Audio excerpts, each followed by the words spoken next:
we've all mentioned the importance of AI and what it can do and everything. But just to get a practical bit of advice that you could give to the audience here, and just what can they sort of do now to start realising some of the benefit?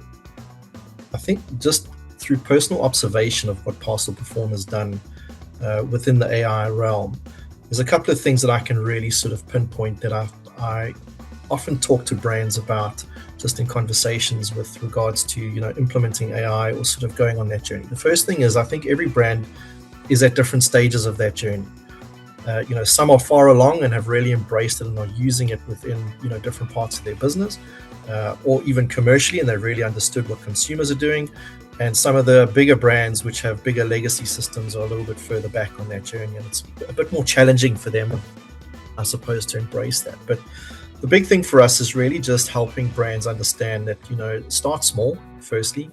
I think just start getting used to using AI personally within your business sphere. Start understanding the benefits that AI can really bring to your day-to-day role.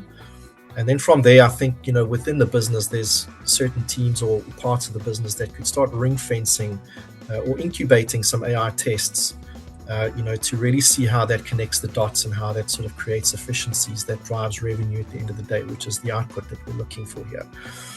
And so I think based on that, one of the conversations that we have again with brands is just really making sure that they understand what is AI doing and how does that influence their current sphere of business, both internally and externally. And once you get really good understanding of what it's doing externally, you can understand what you need to do internally to match that. Because sometimes there's a bit of a moat between what brands are doing internally and what's happening externally, where consumers are speeding ahead. They're using AI in so many different facets of their lives and using it to shop with and et cetera, and brands haven't yet caught up. And I think that moat is creating that gap, which is very uncomfortable for retailers.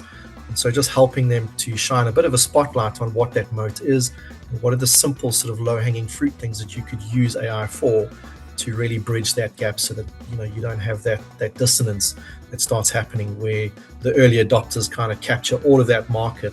And 10 years later, you now got the legacy brands paying exorbitant amounts of money to catch up. And that's really kind of the immediate problem that we're seeing that AI is potentially causing.